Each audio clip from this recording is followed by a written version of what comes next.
saya ingin ulang lagi, meskipun ini kemarin sudah disampaikan di geometri. Jadi apa itu elemen vertikal?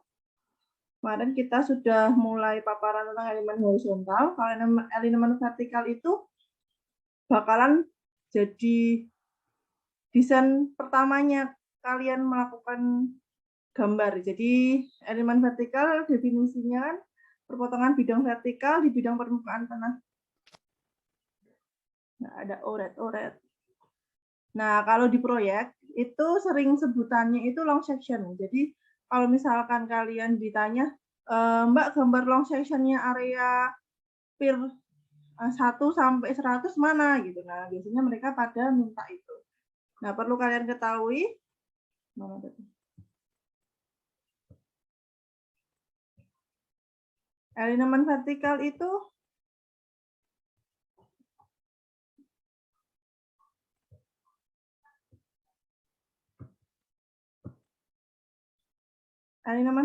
seperti kalau yang digambar, kalian bisa lihat elemen vertikal itu penampang dari cara kita melihat dari sisi samping.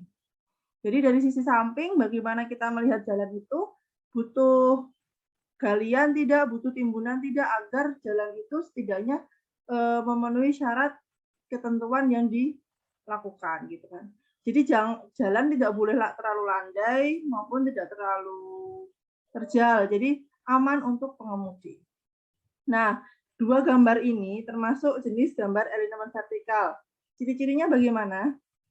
Ciri-ciri gambar elemen vertikal itu biasanya di sini ada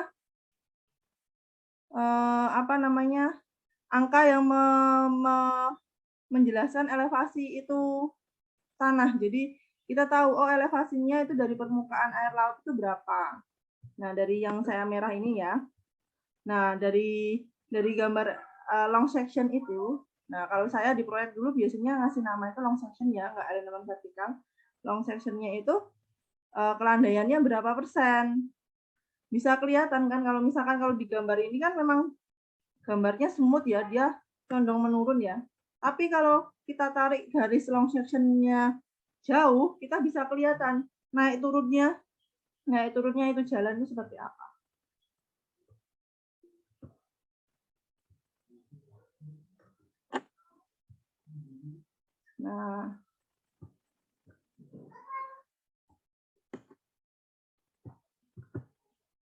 Nah, ini contoh salah satu gambar long section untuk jalan. Kebetulan ini jalannya bukan jalan elevated, jalannya masih di at grade. Elevated tuh jalan kayak flyover.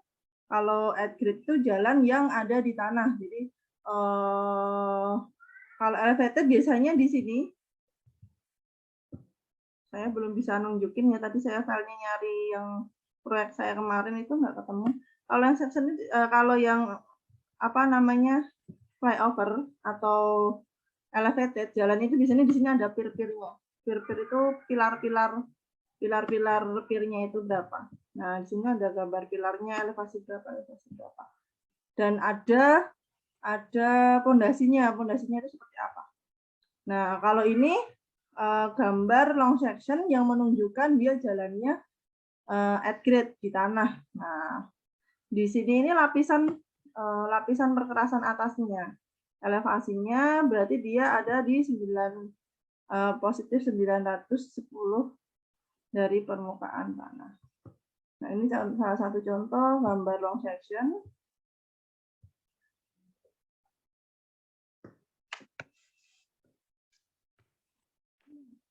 Nah, ini saya nggak menjelaskan rumus, karena rumus sudah saya kasih di materi ya. Saya menjelaskan seberapa pentingnya long section itu di dalam perencanaan suatu jalan. Nah, seperti kita lihat, jalan itu idealnya itu nyaman dilalui orang. Tidak banyak menimbulkan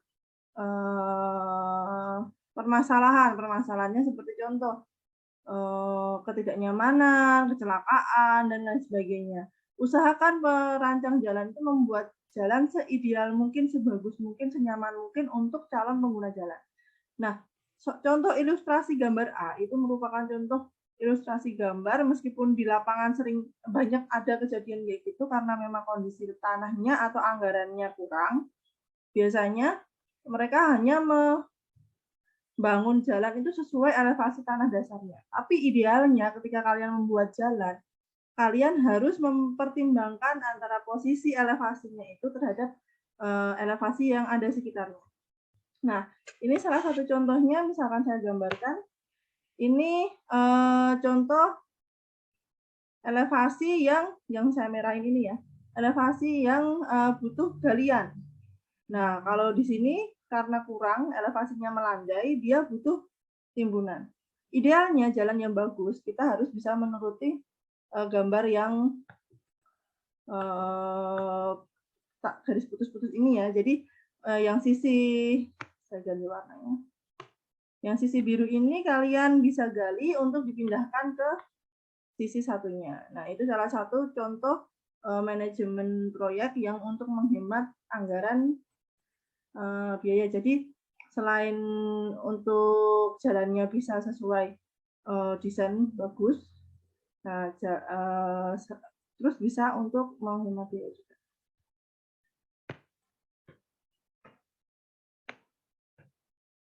Nah, kita masuk ke slide kedua. Nah, contoh jalan ilustrasi A ini sering terjadi. Ketika kita berada di lengkung, urat-urat saya mana ini?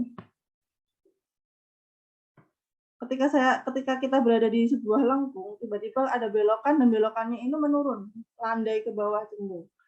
Nah, kondisi seperti ini kalau misalkan kalian menggunakan dengan kecepatan tinggi, tentunya akan sangat berisiko bagi calon pengguna jalan. Nah, ini ketika kalian menjadi seorang perancang, usahakan jalan ini jangan sampai ada yang seperti ini.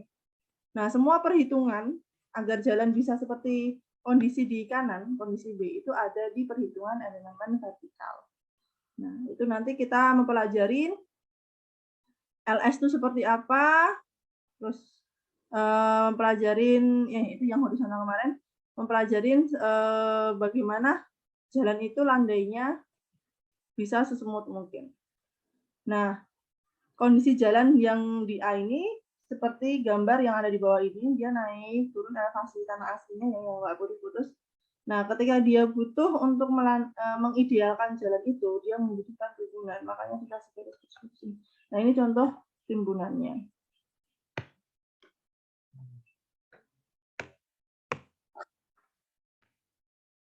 Nah, contoh gambar ilustrasi ketiga.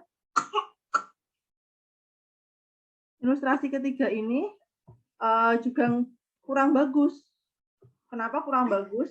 Nah, nggak ideal. Pertama, pengguna jalannya juga nggak nyaman ya. Yang kedua, ketika kalian ada turun hujan, kondisi di titik A ini, ketika kalian turun hujan, tentu air itu akan menggenang di permukaan yang saya checklist ini. Nah, kondisi jalan ketika terjadi genangan air tentunya akan lebih cepat rusak ya untuk perkerasannya, dan tentunya akan membahayakan calon pengguna jalan juga. Makanya kita perlu mempelajari elemen vertikal pula. Nah, untuk gambar ilustrasi B, ini ilustrasi yang idealnya gambar yang bagus, gambar yang bagus, jalan yang bagus, dia sudah melakukan timbunan, jalan ditimbun, terus elevasi vertikalnya, long sectionnya dia smoothkan. Oke. Nah, ini ketika kalian melakukan desain jalan, usahakan desain jalan kalian itu seperti itu. Nah, ini angka-angka seperti ini, rumusnya sudah saya masukkan ke dalam contoh materi yang saya berikan kemarin. Nah, ini kondisi jalan ketika kita ketemu sungai. Di samping kiri itu kondisi jalan ketika kita jalannya itu didesain menemui sungai ya. Idealnya seperti apa? Ketika jalan ini kondisi asli, kalian bisa lihat yang gambar bawah ada jalan lurus. Ketika ada sungai, kan kalau kita desain jalan sungai itu kita potong tegak lurus ya, nggak boleh ikut serong karena kenapa? Nanti kegerus abrasinya lebih tinggi, tingkat abrasinya lebih tinggi, makanya kita harus motong sungainya itu cross. Nah, kondisi aslinya itu bisa digambarkan yang nggak putus-putus itu. Jadi yang lurus ini adalah kondisi di mana kondisi jalannya itu ke jalan asli. Nah, untuk mengidealkan kondisi seperti ini, nah ini ada contohnya yang gambar titik yang B. Nah, itu kondisi seperti apa? Kalian bisa lihat juga gambar di bawah. Nah, itu kondisi B itu yang putus-putus ini, yang saya merah yang putus-putus ini. Nah, idealnya. Jadi kalian nggak lurus, kalian belokin tikungannya kecil, baru kalian crossing jembatan itu nggak bagus. Karena apa? Nanti ketika kecepatan mobil tinggi, mau nikung, itu sangat berbahaya. Jadi kalian ngebelokin aja sekalian. Jadi lengkungnya lebih tinggi. Oke.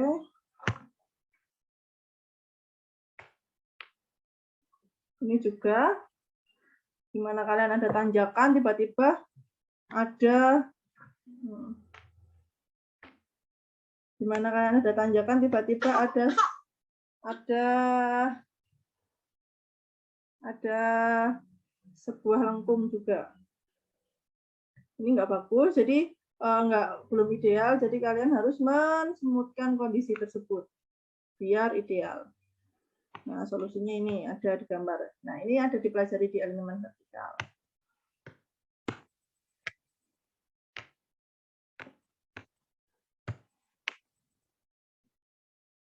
Nah, konsep dasar dari mempelajari alignment vertikal itu adalah kalian mampu mempelajari kelandaian positif yang berupa istilah tanjakan dan kelandaian negatif berupa turunan. Nah, perhitungannya itu nanti untuk titik amannya ada di perhitungan-perhitungan yang saya bagikan dan harusnya sudah diberikan waktu pemberian materi ya. Nah, terus kombinasinya ada lengkung cembung, ada lengkung cepung, landainya adalah landai positif, ada landai negatif. Nah, untuk tabel yang saya sajikan ini merupakan salah satu syarat ketika presentasi awal saya sudah menanyakan, kamu kecepatan rencananya berapa? Nah, ketika jalan kamu sudah melakukan